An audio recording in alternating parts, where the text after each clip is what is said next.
No, Brandon was saying that's his camera. Us.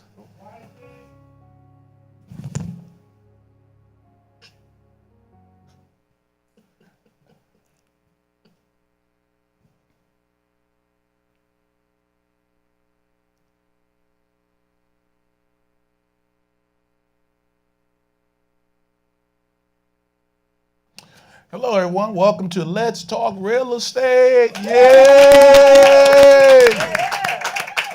This is where we get together once a month to talk about, or actually really to answer one question: how do you use real estate as a wealth creation tool?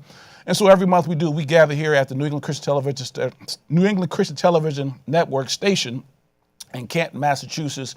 And so I am your host, Dexter B. Jenkins. And so, as I said, as we get together every month, we talk about how to use this tool, this phenomenal tool called real estate in order to build wealth. And so what we do is every month we bring in a business professional, real estate professional to help us to do that. And so this month is no different. I have this gentleman by the name of Brandon Rush. He is from my home state of Connecticut. That's where the champions are. And Brandon's going to introduce himself in a second. But, before we get started, we always like to give kudos to New England Christian Television Network, Eddie Jules and his staff for allowing us to come use this. So give it up for them. And as we always say, if this has been a blessing to you, obviously to sow a seed into this because it takes money to run cameras and so on and so forth. Nothing is free. And so there'll be a QR code on there for that. And then also our the Real Estate Wealth Creation Summit, that's coming up at the bottom of the month, April 27th. I have some phenomenal people coming in from Baltimore. I got some people coming in from Georgia. I got some people coming in from, actually, he's not coming in. He's not going to be able to make it. He's coming from Texas. And we're really talking about, how do you build real estate wealth? And so you don't want to miss that. So it is, all the information is on that. And don't wait, because once it's sold out, don't call me, can I come? No, it's too late. It's sold out, so make sure you register this week. All right, so without further ado, let's turn it over. Give it up, you guys, for Brandon Rush.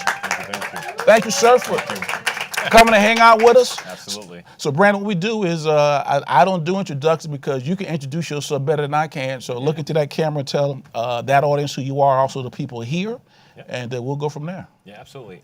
So my name is Brandon Rush. I'm actually originally from New York, Queens, New York City, and I migrated out to Connecticut probably 13 years ago or so. Kind of give you the quick history.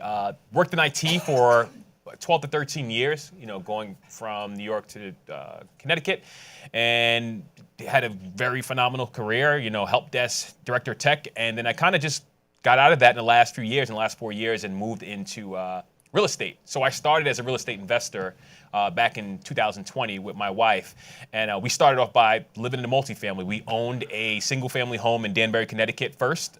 We were, living that dream, and it's like, oh, this is so great and whatnot. And then we had an epiphany. I was like, you know what, this is really expensive. I think I'm kind of tired of doing this and fixing the roof and doing the bathroom and doing that. And then we said, let's move it to a 3-family. Long story short, we did that, and that was the beginning of our, investment journey. And we live in a 4-family now, which is our second property. Invested in a couple of other passive investments out of the state, and I became a full-time real estate agent / broker, specializing in multifamily property. I quit my W-2, and I'm full-time as an agent now. So that's where I stand. Yeah. That's the short, huh? Yeah. 2 minutes, not 30, but yeah. No, that's good. No, Absolutely. that's good. Well, one of the things, one of the reasons why I invited Brandon is because, number one, he's from Connecticut. So what we've done, with those of you on TV and those who are in the studio audience, we've had people from Western Mass. We've had people from up the north side of like Lowell, up that side, and then we've actually had people in Boston. So what I'm trying to do is get you a flavor of just investing in different regions, because Boston is not the only place you can invest in. Absolutely. And so Brandon was gracious enough to take what'd you say, 3-hour ride or 2 and a half? Only two. 2-hour ride up to be with us tonight, he and his lovely wife. And so we're thankful that they're going to share their expertise with us. And specifically, Brandon and I found each other, or I don't know how we connected on, I think through LinkedIn. Yeah. So as I always tell you guys, one of the things you want to do with your social media is let people know that you are an investor. So, I do know some people like to put their dogs and their cats and all that, so I'm not against that. But in the middle of your dogs and your cats and all that, people should know that you are a real estate investor, because what will begin to happen is people will begin to reach out to you and you'll make connections. Absolutely. And then the reason why Brandon's here tonight is because we made that connection, because I don't have a cat nor a dog. And I only use social media for our church as well as for business. So that's how Brandon and I connected. But Absolutely. Brandon has expertise in us, and as you heard him say, in multifamily. So that's what I really want him to focus on tonight, because I think multifamily investing is where you really want to go to. That's just my personal opinion, and Brandon feels the same way because he's doing it too. Yep. And so talk a little bit about, because in your introduction you said something about first of all having a single, Absolutely, and then yeah. you guys went to a multi. So talk about the difference between that and why people should slide over into multifamily at some point. Yeah. So when it comes single family, multifamily, there's no right or wrong. It's really an option in terms of your investment style. I'll give some of the differences, but I'll also give why I like multifamily. I lean that way. Now, first of all, Sure. define what multifamily is. So multifamily is a dwelling with more than one unit within the same building. Right. So a single family, you have one door, one unit, duplex, two, and anything beyond that is multifamily. So right. 2 and on is multifamily. Jumping ahead, 5 and more is commercial multifamily, right. which we'll dive in a little later. But some of the major differences, obviously, you have one door versus multiple doors. In terms of operation, the biggest difference I would say is scales of economy. When it comes to larger multifamily or just multifamily, you have redundancy in your operation. So if one tenant leaves, you still have some income. Right. Versus a single family, it's common sense, but a lot of people just don't think about that, and they think about single family and what they know, but imagine having 5 units. Now you have two tenants who leave, and it still makes money. Versus if you have a single family, someone leaves, you have to, One of the benefits of a single family, I would say, is it's a bit more hands off, because a lot of times it's families there. They're taking care of the property. They're doing their own maintenance. They're doing, they're treating it like it's their house. Versus a multifamily. But in a multifamily, it's truly a business. There's more money to be made. There's one roof versus if you own a 5-unit versus 5 single families, you have 5 roofs to take care of, 5 different dwellings to take care of. So for me, it's scales of economy. Right. If you have a property manager, it's probably cheaper to manage one 5-unit building versus 5 single family homes. So it really comes up to scale for me in terms of multifamily. Well, you said a mouthful, because I think in our region I think we're fortunate, because we're used to that. I was in Florida over the weekend last week, and my wife and I were on vacation. It was like you really don't see a lot of multis. Everything is a single, and so to your point of being able to have everything. So if I had 5 houses in Florida, I'm my property manager, well, I would be going all over the place, as opposed to being in one place. And so I do think it allows you to do things a lot easier. And then also, you're talking about being profitable from perspective of if one person leaves and one person isn't paying, it just allows you to keep going. And so it's so powerful too. And part of what we talk about, guys, is that we talk about this. Wealth is always built off this thing called leverage, right? And in my opinion, multifamily is the ultimate, or one of the ultimate leverage plays, because it allows you to be able to get more done with less in your own capital, right? Now, there's a management component to it, but I think, and Brandon and I were talking about this offline, and we were talking about people. I don't want to be a landlord. Well, we're not talking about you becoming a landlord. We're talking about you building wealth, and that's a totally different mindset. So, and I'll jump on that. Yeah, jump on that. Off of that. So. Honestly, it's either you want to do it or you don't, and, it's really the circle you create around yourself that's going to persuade you to do it or not do it. The whole argument of, I don't want to be a landlord, I don't want to fix toilets at 12 o'clock at night. I have done it once, the first year. But after that, I learned my lesson. And, it's hard work up front, but we learned our lesson, and I don't touch. I actually have property management on the property we live in, so I don't even talk to my own tenants. And the other property that we have as well. So I don't, dabble in any of that. I don't fix toilets, or we get an alert that says the toilet broken. I just said, yes, you can fix it for $150, and that's as hard as it gets at this point. So it's definitely much easier than Well, we'll talk about the component of property management, because I think that is one of the things we always talk about here, is that you have to have a team.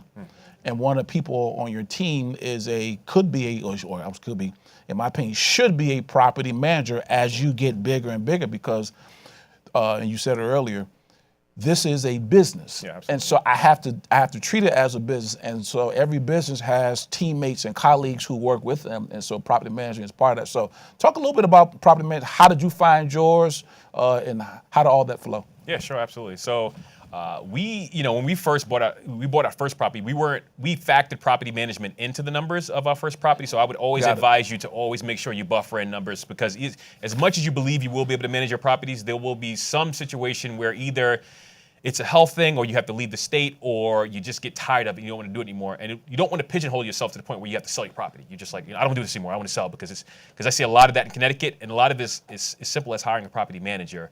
How we got into ours, I lucked out. I built a relationship with my property manager over the course of a couple of years. So he was a very good friend of mine, and I learned his philosophy behind property management. And it got to the point where my wife and I sat down and said, all right, let's value our time at this point. Let's see. Preach.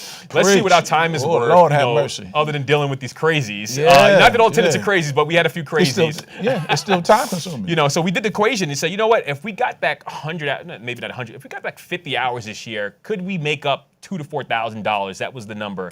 Absolutely, just through our work alone, or doing more work that we enjoy. So that was the route that we took, and that was our decision point to hire a property manager, and it's worked out well, and we don't regret it, and I will not go back. Well, but and I think you said something smart in that what people don't do, they don't value their time enough. Yeah. And what we do is we trade our time for dollars, and what begins to happen is as you sit down and you did the math, say, you know what? If I hire somebody at this pay rate, and I can go sell another house or do whatever else, I can make this up no problem. Absolutely. You know what I mean? And so I finally, I'm not going to say who she is, but my wife is in the other room. So, but she probably over there laughing. But I finally got her to want to hire someone who clean our house. Yeah, absolutely. And I've been talking about clean the house. I can do it. No, it's not whether you can do it or not. But it's a time saver, and with that time, we can go have lunch or do whatever else, or we can go make some more money. And so one of the things you want to do, because this class is also obviously about real estate, but it's also about financial literacy. Absolutely. And wealthy people value their time more than money. Yeah, absolutely. And so they will pay somebody to do something else, and they'll go, they'll pay to manage the house, do whatever else, and then they'll go do something else and make the dollars. And so one of the things I always recommend to people is this. And this I'm talking to you guys as well as the people out there in the camera, and that camera too. Figure out how much per hour your time is worth. So if you value that $500 an hour, $1,000 an hour, it could be whatever it is. And then you do the math just like you did. Yep. You came out and said, you know what? It makes more sense for us to hire someone, because now I'm free up to go do something else. Absolutely. Yeah. Yeah, and we've done that in almost every aspect of our life now, and it's a hard mindset to obtain, because you're so used to doing everything yourself to save money.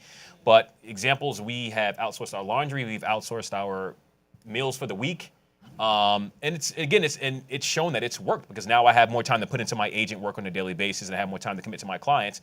Laundry takes a long time. It's like, it's crazy. It's like we sit there like 6 hours a week. Brandon, how long it take to wash drawers, man? I don't know, man. Right now, just like 5 minutes, because the lady comes and she picks it up, and so 5 minutes. So yeah. But what we're talking about, in my opinion, is a hack. Yeah.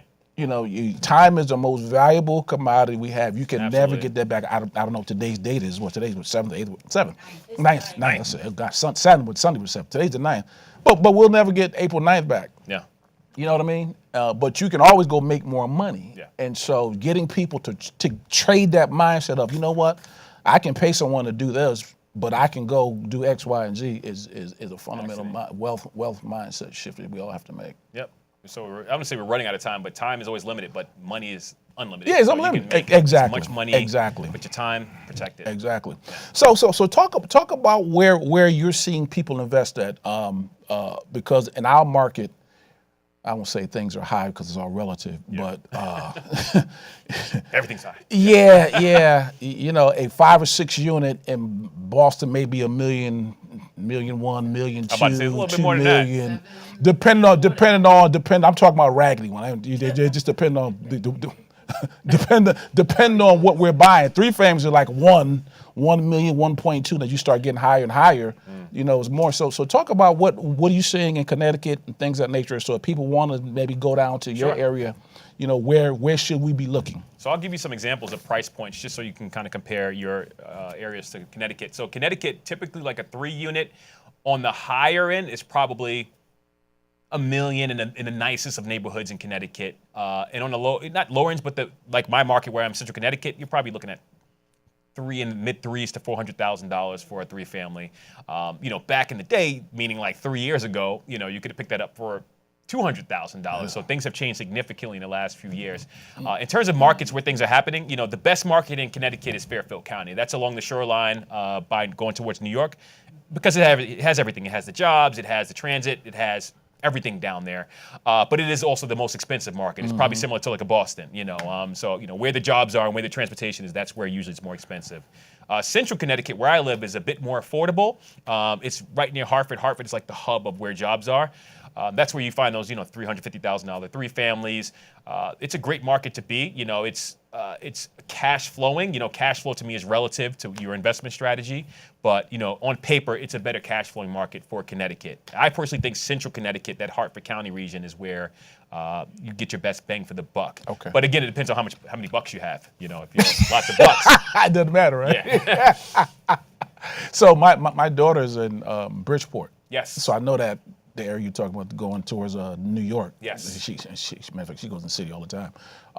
And so Bridgeport, Stratford, all in that area. Everything along that shoreline, It's nice. A nice area. Absolutely. And then, so you said from that, and then Hartford, that Hartford County area. Yes. So name some cities there. So we know Hartford, obviously. Sure. You have the city of Hartford. You have Hartford County, which is all the surrounding towns. So you have, throw out some names. We have Bristol, New Britain, which I have property in. We have Middletown, Manchester, Windsor. So those are kind of the surrounding towns that are very good towns. Central Connecticut, it's just a nice place. There's really no bad place around. Hartford itself, it's a city. So with any city comes city things. Challenges. Yeah. But around Hartford is beautiful rental, opportunities there. It's beautiful cities, towns. I love it there. Right. Yeah. Question. And also forgot about New Haven. Right. So New Haven is one of those markets where it's a little further out on the shore, but it has Yale, which is a huge plus. Yale's not going anywhere. With AI and people talking about education changing, Yale is going to be a superior moving forward. So that market is super solid. There's tons of opportunity down there right now because just a lot of landlords are offloading their properties down there for whatever reasons. I think a lot of them are underwater on their loans and whatnot. But you have Yale, you have the train station down there. The Metro North you have that is on the shoreline. So it's a huge, it's great big beaches. down there. Yeah, absolutely. Beaches, Yeah, great beaches. Absolutely. And plus, I grew up there, so It's legit. So, all right. Well, let's open the floor for questions. You guys got any questions for Brandon thus far? We got one. Keith has one in the back. Yeah, Central Connecticut. Give him the mic so people can hear. So since I got the mic, I might as well Go for it. my other question. Yeah, go ahead, man. I was going to ask, when does it make the most sense to hire a property manager? I'm just thinking, like, if you only had a 1 3-unit apartment, is it worth it at that point to hire a property manager? Personally, for me, I would say if it's your first property and it's relatively close to you, it may make sense to self-manage just to fill it, just to appreciate a property manager, because if you don't have you won't appreciate what they're doing for you. You'll just think that they're ripping you off. But so it depends on the proximity. If you're living in Boston, you're investing in Connecticut, unless you're very good at systems and you're very efficient with building a team and getting a handyman in place. If you're not good at that, then I would say from the start you probably should consider a property, because it gets tough quick. Things happen, pipes burst, and what do? You can't just hop in your car and, you can, but it wouldn't be a good use of your time. So I would say it depends on where you are and how comfortable you are with it, and just, accepting that things may happen and you may have to run down there if you don't have the right systems in place. Yeah, so hope that answers. Yeah. Is there a percentage or average that we should expect to pay? Yeah, so on the smaller multifamily, you're probably looking at Honestly, 10%. That's kind of, even if they tell you less, it's going to tally up to 10% after fees and things that happen. Once you scale up into larger multifamilies, you're probably looking closer. You start to drip down towards 6%. I usually haven't seen anything lower than 5. So I would say on average for slightly larger, like 5+ unit, maybe you can squeeze in 8, 6 to 8. But on small stuff, 2, 3, 4, you're probably looking at 10%. Yeah. And what you're doing is you're tying that into, like you said up front, you're tying that into your numbers just going in. Absolutely. Yeah, and I would highly recommend when you underwrite multifamily, put in property management. Even if you're paying yourself that fee because you're managing yourself, pay yourself up front, that's fine, but do not ignore that number because it may happen sooner than you think, and then you're underwater because you didn't underwrite property management into your numbers. So put it in there. Right. Yeah, for sure. Right. Big time. Yeah. All right. Any other questions out there from you guys? Y'all quiet tonight. Yeah. This is a good class. Keep going, man. Yeah, absolutely. I would like to know if there's a way I could probably even, because you guys kind of ran off the towns kind of quick. Sure. Oh, sorry. I'll go slower if you like. Maybe is there something? All right, I'll throw you some markets. So New Haven, that's Dexter's market, which is along the shoreline. Good opportunities there. As you go up into Hartford County, I'm going to say Middletown is a good opportunity. New Britain, okay, good opportunity. Bristol. Bristol's where ESPN is. Yes. Manchester, Connecticut is another good market. And Hartford itself, there's a lot of opportunity in Hartford, but you have to be very careful and know where you're going to be in Hartford. What parts of Hartford? The south end of Hartford is relatively decent. A lot of investors love the west end of Hartford, which is right next to West Hartford. Yes. West Hartford is like a Class A market, so the closer you get to that, it's more desirable it is. Okay. Yeah. Okay. Yeah, because actually one of our members lives not too far from West Hartford. Got it, and then yeah. that's where West Hartford is where the University of Hartford is in that area. No, it's in Hartford, but yeah. Close, yeah. Okay, good, okay. Right. So you guys got the towns now? All right, there'll be a test. Of course, I'll give you my contact and you can follow up and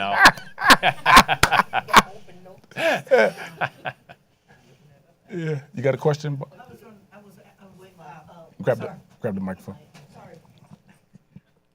When you were talking about Hartford, It's on. Yep. Yeah, just keep talking. It's on. Springfield, Springfield, Mass. Yes. that's near Hartford, correct? Yes, it is. And I am licensed in Connecticut as well. I have done multiple offers up in Springfield, Holyoke, Chicopee area, but none of them got accepted. But it's a similar feel as Springfield, Mass. I would say. Right. Based on my in and out of Springfield, Mass. So I would say it's a similar market. You just have to know where you're going to invest. You have to go see it and be there to know where you're going to be. Yeah, you can't just That's right. say I'm going to invest No. in Hartford because it just doesn't work like that. No. Put your hand on it, baby. Put your hand on it. Worcester, is that close? Worcester is not close to me. No, it's closer to us. Yeah, it's probably closer to here. For me Yeah, in Central Connecticut, it's easily. probably an hour and change out. Yeah, it's not Where close. Springfield is probably literally right across the border, half hour from Hartford. Right. Yeah. Right. Yeah. But I hear good things about Worcester. Yeah. Yeah. Yeah. Outside of snow. Yeah. For some Getting reason, flooded. anytime Worcester, there's a snowstorm, it gets pounded. So I'm like, you couldn't pay me to live in Worcester. So I have a question for you. Yes. How do you go about trying to obtain like a property with like a 4 to 5? Or What five or more. Well, 5 or more, Yeah. or 4 and up. Okay. Whatever, Yeah, somewhere sure. in it. So we'll dive into that. So that's considered, 2 to 4 is considered residential multifamily. So usually you can acquire that with a commercial loan. I'm sorry, with a conventional loan. Right. 5+, you need a commercial loan. How you go about obtaining that, honestly, it comes down to having the money. There's ways you can get around that by, creative financing, things along those lines. But in the end, you're still going to need money. A lot of the times it is 25 to 30% down on 5+ units. A lot of people say, I could do 15. 90% of the time, it's going to be 25 to 30% down on those properties. If you can come up with a 25 to 30% down property, have some reserves in the bank, meaning you have, in addition to your down payment, you have money for principal, interest, taxes, and insurance, you had that for 6 months, then you're good, and it's really that simple. A lot of times people just, the challenge is coming up with the money, simple enough. But if you have the money and you have a property, and a lender obviously as well, you can make it work, and if you need a lender, I can link you up with one. Yeah. Well, I think that the toughest thing is getting your first one. Once you get your first one, they tend to sort of fall in place. And so, so whether you get, the reason why I brought branding in is because some people may think that it's impossible to get one here. Well, look in Connecticut. So if the numbers are different there than here. And then now what you begin to do is once you begin to get appreciation going for you, now you can begin to pull from that property and then invest in other ones, which is a whole nother class. Yeah. But, this is what you want to do. TVville, y'all see me out there? Get your first one. And when you get your first one, everything else will fall into place. And I think that is the mindset that we always talk to people about, is get your first one. To me, it's even your first primary, even it's an investment. I think just going through the process of what it is to look for a home, and then go through the financing piece, and then once you do it the one time, you can continue to go forward with it. Absolutely. Yeah. And now speaking of that, so I wholeheartedly agree. Get your first one, whatever your comfort level is. If you're good with it and you can go for it at the commercial unit on the first one, go for it. If you're only comfortable with the 2-unit, go for the 2-unit. You're going to really learn the same lessons between a 2 and a 2 and a 5 unit. It's like you're going to learn what you like, what you don't like. I quickly learned I do not like managing tenants, so that's why I quickly jumped to a property manager. I know some who own 100 units and they still self-manage. Yeah, they love it. Yeah. They love it. So you'll learn what you love and what you don't love, and then kind of go from there. So don't stress it too much. Yeah, exactly. Yeah. So, question for you: what would you say are things that we should specifically look for when we're looking at a multifamily? Ooh, that's a big question. That's a good question. What time we got? No, it's fine. Want me to dive into it? Yeah. Okay, cool. She asked you the question. So absolutely, yeah. Just want to make sure. So know your neighbor, know your area where you're going to invest. First off, know where you're going to invest. If you're going to get into Hartford, or if wherever it is, just know the area. Go visit it. Don't just do it remotely. Take a trip there, even if it's out of state. Take a weekend. Go visit it. Tour the area. Know where you're going to invest. Outside of that, be careful of big CapEx, meaning capital expenditures on a building, the big repairs. That's how you get caught with your pants down. You're saying, the boiler is only 50 years old. That's okay. It'll got another 10 years. Really take those things into consideration and build those things into your numbers, because especially if you get into a big property, if you have a 10-unit and it's full of old equipment and an old roof, and you're just passing it on, is like, it'll last a few more years. We bought our first property.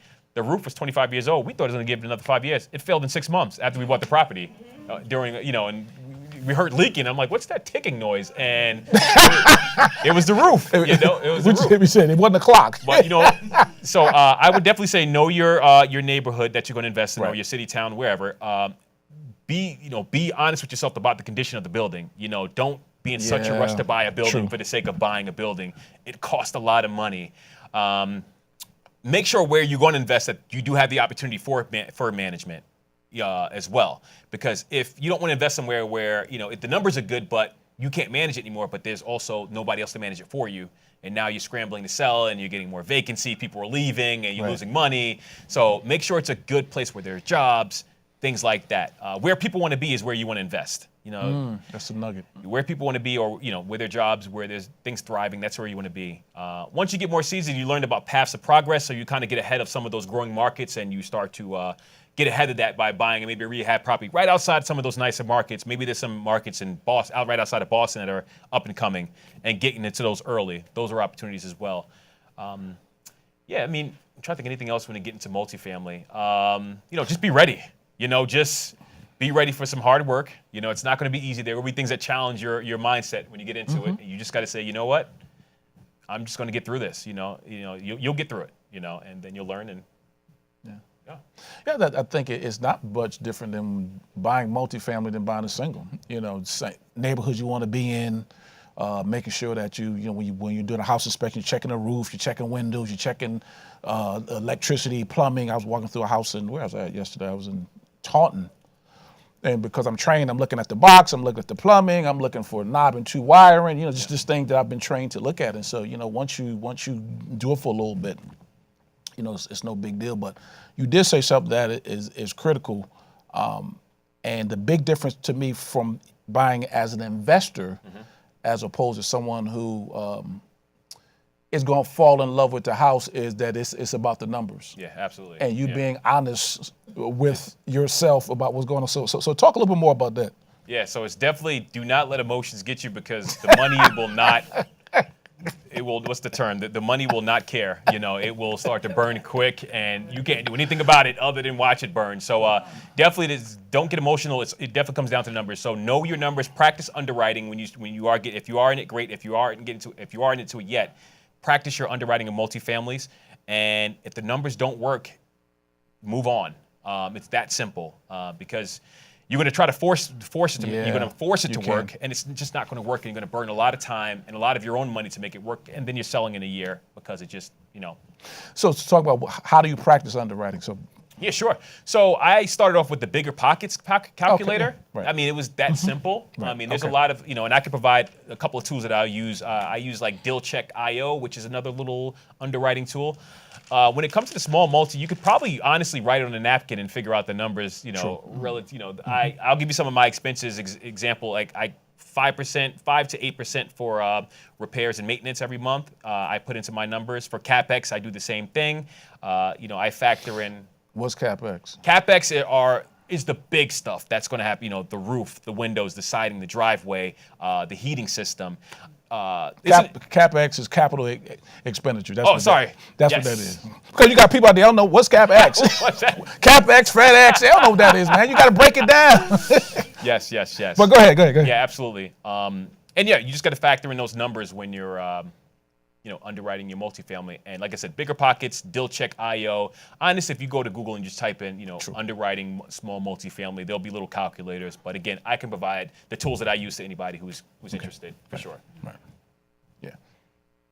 Yeah, and to your point, I'm trying to think when we bought our first one, we've been very fortunate, but things did pop up and you're just like, oh my God, here's tenants calling you and things, water boiler need to be, water heater need to be changed. We had a roof issue that was very small. Yeah. But, so we were very fortunate, but, you have to figure that into your monthly numbers because Absolutely. things are going to happen. Absolutely. Yeah, definitely things are going to happen. And so I know when we put money aside, I call it a cushion fund. So we put money in our cushion fund, and the cushion fund helped us a lot. Absolutely.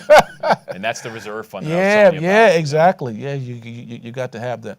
So we've talked about where to invest, difference between single, multi. Dive a little bit more into some of the terminology, because you do a very good job on social media of dealing in lingo. So you talked about CapEx, capital expenditures today. Yep. Talk about NOI and some of those things. Yeah, sure. So we have NOI, which is net operating income. That is the driver of the value of larger multifamily. Yes. So one big difference between residential multifamily, which is 2 to 4 units, and then you have 5+ is how they're valued. So in the smaller 2 to 4 unit space, it's valued on comps. You have a 2-family here, it's probably worth relatively close to the 2-family that's right next door to it, regardless of how much money this one makes versus this one makes. The one that makes more money may be worth a little bit more, but not, twice as much. When it comes to commercial multifamily 5+, now you go off of NOI, which is your net operating income. That is basically what is your income versus your expenses. And the higher you can get that income number, the more that building is worth. So the same situation, you have a 10-unit here, and its NOI is $100,000. You have a 10-unit here, its NOI is $150,000. Significantly more this is going to be worth than this one over here. So definitely, and that's why I love multifamily, is that I'm a numbers person. So it really comes down to the numbers. You look at the equation, you say, all right, rents are here. If I do these changes and I bump them up, everyone $150 over the next couple of years over these 10 units, and I also lower my electricity bill, which is another way to increase your NOI, is decreasing your expenses. Right. So it's not all about just driving everybody up Right. on their rents. It's also about how can I minimize, Right. you know, if you have leaky toilets throughout your building, you'd be surprised how much leaky toilets cost over the course of 10 units. Running water. Yeah, you got running water. I mean, I know yeah. in the 3 unit, a guy said he got his bill, and it was for 1 quarter $3,000 on a. Woo. And he called his tenant and said, "Hey, what's going on?" He said, "Oh yeah, I forgot to tell you, my toilet was like it just kept running It's all running. the time. Exactly. That just never." That happened to me. So, yes, and it happens, and you know those are those hard lessons you learn. You're just like those are the things that kind of test how if you really want to stay in this. Yeah. And but yeah. Well, I had that happen to me. We had a bill come out. My water bill usually runs about $100 a month. Yeah. And then I got a bill for like $350. I'm like, what in the heck? And so the first month I said, let me see what's going on. And then it happened like 2 months. Yeah. And then I called my tenant. I said, yeah, what's going on? She said, oh yeah, the toilet's been running. We forgot to tell you. And then I had my plumber go there and tighten it up. Yeah. You know, one of the things you'll learn, guys, is this: no one will manage your property like you will. You know, now obviously as you're screening your tenants, one of the things that you want to talk to them about is treating it like it's theirs. But even though you're talking about doing it, they ain't gonna do that. It's just the way it is. And so you're looking at a $3,000 water bill, and your bill is whatever, and you're like, well, hold up, what happened? Yeah. You know, and I think the biggest difference between when you start getting over to 5 and 6, it's more of a business Absolutely. as opposed to a home that you stay in. Yeah. Absolutely. Yeah, big time. Yeah. So you got NOI, capital expenditure. So you guys learn is y'all getting these terms. You got she's like, well, the great thing about y'all, we got it. We record this, so you can just go pull up off of YouTube too. So you Yeah, got absolutely. net operating income. You got capital expenditure with some other terms that we should learn. Cap rate. Cap rate. So talk about cap rate. Yeah, so cap rate is ultimately the black and white way to explain cap rate is if you bought a building with cash, what would be your return on that building? So if you bought a building for $100,000 and it kicked out $10,000 a year, your cap rate would be 10%. Right. As you get into larger properties, you'll hear people speak about market caps, like what's the cap? You know, what's the cap rate? What's the cap rate? Another way to look at cap rate is it's a risk factor. Usually high cap rate markets are usually high risk markets. If you go to Connecticut or even, you know, if you look here, in Boston, they have very low cap rates, which means it's very low risk, low return. If you look at Springfield, I'm sure it has a much higher cap rate. You know, Boston's probably at a 2-3% cap rate, where Springfield, Mass may be at an 8 to 9, 10% cap rate. So that's what cap rate is. It's really at its core, it's basically if you paid cash for the property, what would be your return? But it's also a metric of risk factor in between neighborhoods. So if you see someone kicking off a 14% cap rate, just be careful. You know, it's like it may not be the best. Just because it looks good doesn't mean it's good. So what you're saying is, because cap rate's always been sort of confused me. I'm like, what is? Yeah. It's been confusing to me, and I'm like reading this stuff, and I somewhat understand. But so what you're saying is, if I'm looking at a high cap rate, it's more of a risk for me to invest in that particular property. Now, my return may be better, but I may have other issues I'm dealing with. So maybe. So Yeah, sort of kind sometimes, of, yeah, but Okay. generally, yeah. Usually in higher cap rate markets, it's usually much riskier. Not much, but it's usually much riskier than low Right. cap rates. Yeah, Right. absolutely.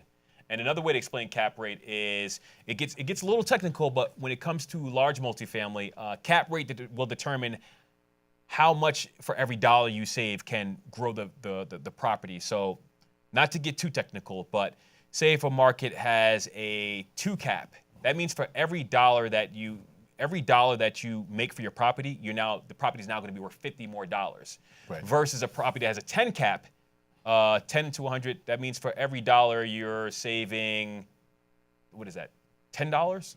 You're adding $10 profit to your property. So even though it may be a low cap, the littlest changes you make a huge difference in the value of those properties. That's why in Boston, if you go raise rents, $50 versus in Springfield $50, it's a huge difference in terms of the values of those buildings. Right. So cap rate is also a multiplier of a determined value of buildings, and that's how banks evaluate buildings as well. And I think you said something key about the little things of, and I think you can learn that even in your own house, but as you are learning, growing as an investor, it's the small things that you do in your business. So making sure the water bill is low, electricity bill is low, or as low as you can get them in an energy efficient thing, changing toilets and all those type of things, because it saves you money. Absolutely. And more money in your pocket, more money that you keep is more money that you're in your pocket. And then so that's just on your side, but then as you grow and get into the bigger things, what I hear you saying is those little changes can actually give you a lot more value on your property. Absolutely. Across, you can scale it across. If you get to 100 units, imagine just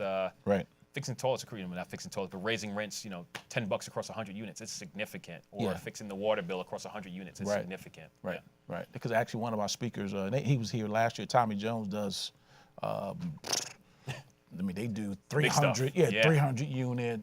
So I walked the 300 unit with him when I was down in his conference not too long ago, and I was like, and hearing him and his partners talk about it really is a business. They're coming in and changing the roof and they're raising rent $50 and all that, and then they said exactly what you said about how much more valuable the property was, but just by doing those little small things. Absolutely, yeah. Yeah, exactly. And you're absolutely right. Even if you own a small property and you want to get into large, practice making it more efficient. Practice saving money, because it's going to be a good habit to have once you move into the larger property. It'll be very natural to you to make these changes, and it will increase the profits on your property. Yeah, exactly. So, a question for you. Yes. You talk about saving money, and what are the upgrades that you should particularly look at when you're purchasing a multifamily? The first thing, your to rents. add value. We know rents. Yeah, rents. Yeah, that's usually like the biggest thing that's off.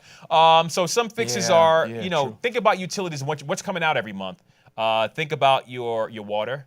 Obviously, if you have leaky toilets, it can get very expensive. Usually on a smaller building, it doesn't matter as much, but your lighting. If you have the old what are those things called? The pop bulbs versus LED bulbs. They usually make more sense in a larger building, but even just putting those in, it'll save electricity. Think about on and off lights, automatic lights in your buildings versus having the lights sit on all day. Either have them on timers or have them go on and off based on motion. So little things like that will save you money. And again, it won't be significant. When you think about your electric bill, it's not a whole lot you can do in a 3-unit. Like, I'm trying to think things for electric you can do. I don't know. It's not a whole lot. Yeah. But those are the things you can do, and it. You see it, and you're like, oh yeah, we're running this portable heater out of this, or your tenants are running portable heaters out of every room, and you're paying the electric. There you go. But yeah. Yeah. But Question about.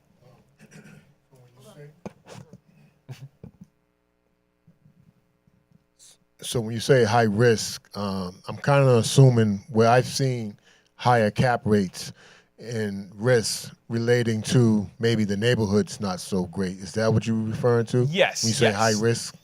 Yeah. So it's short answer. Yeah. Yes. They're going to be much more. You're going to be much more involved in your property. To keep it short.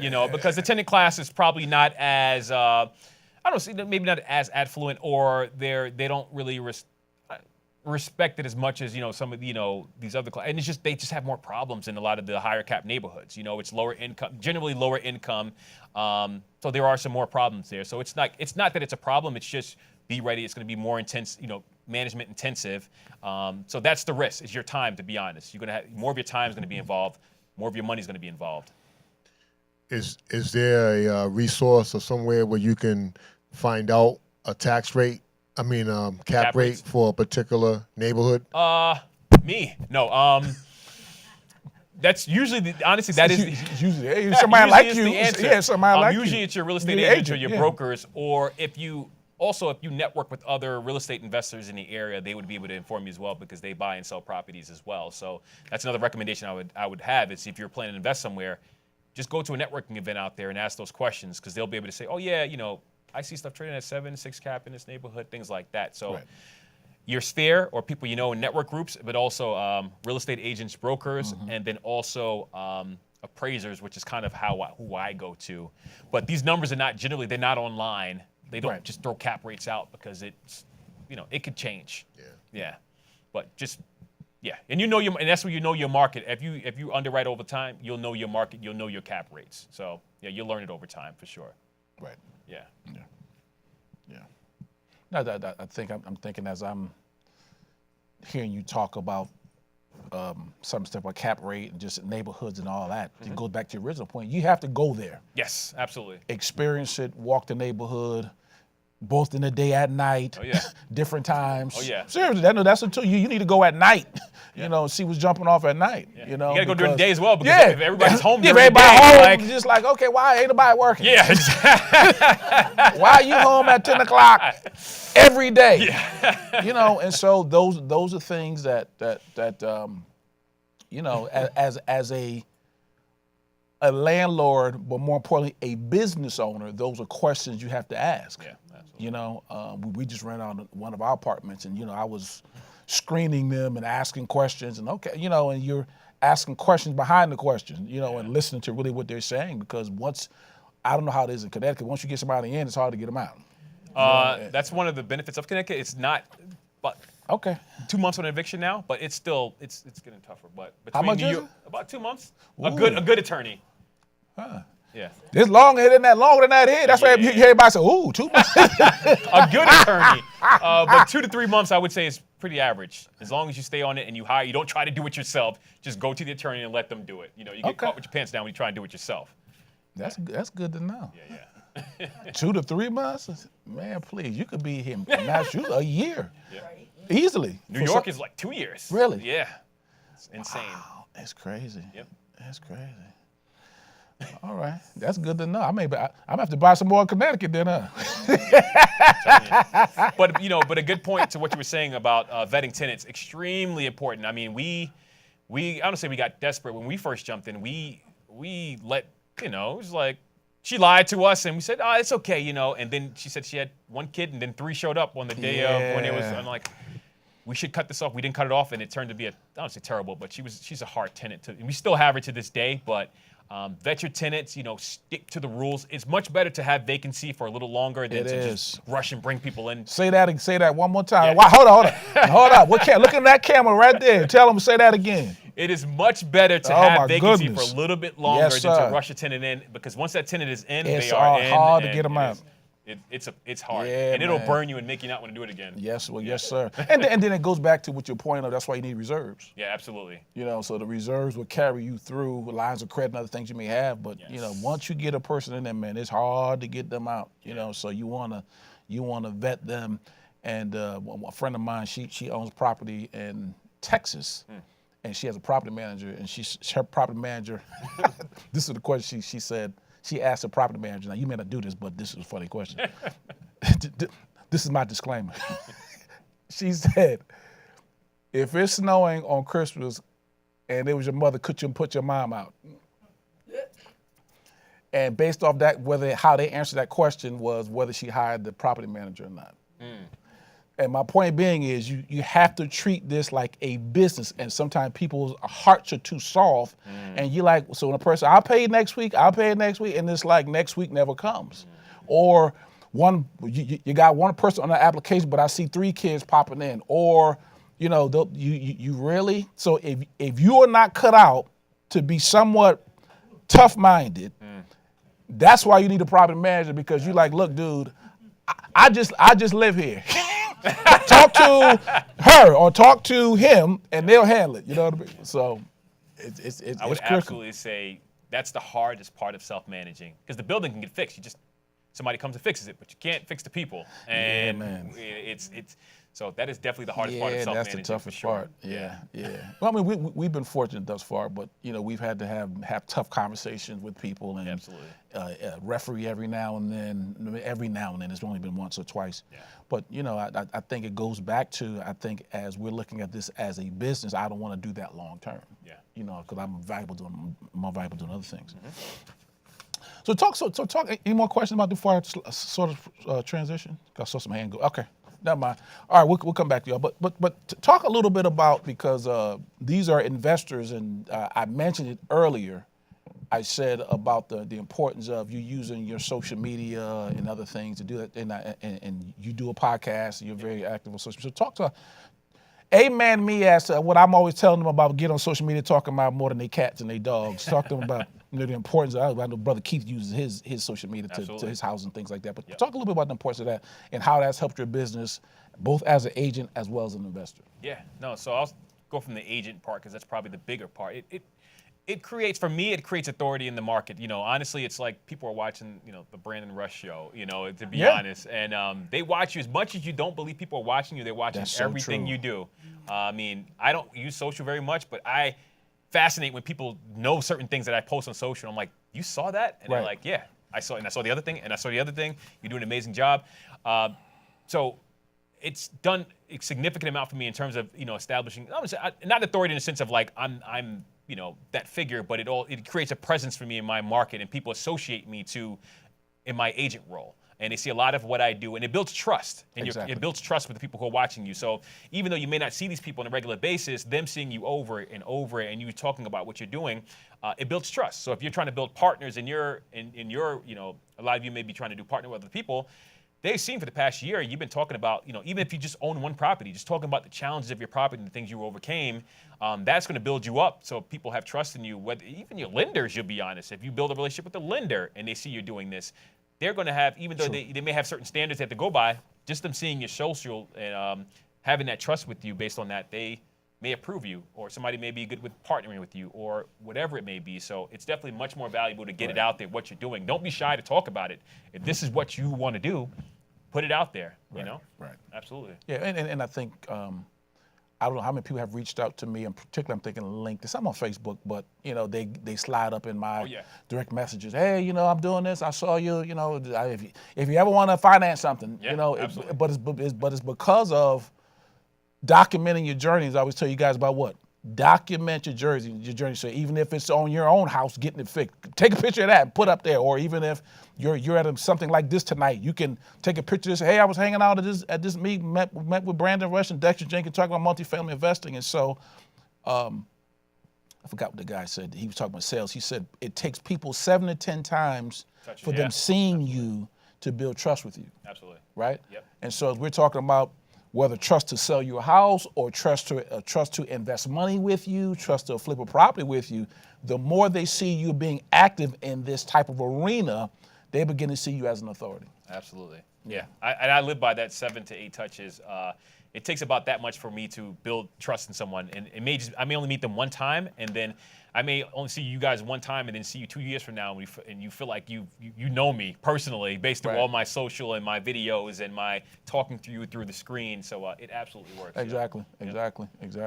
So that's, and you know this, you just, people who are on TV, you feel you trust them.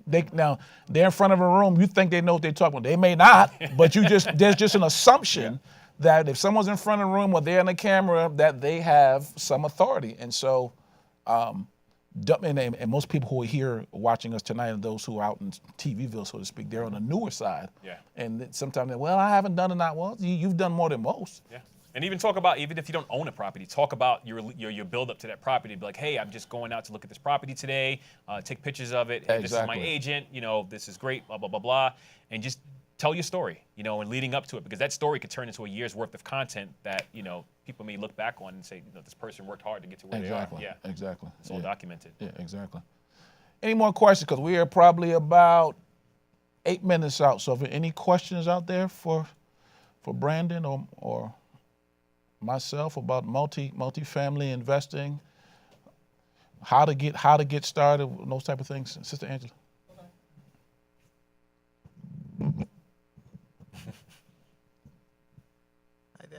What are the rents like in Connecticut for a multi?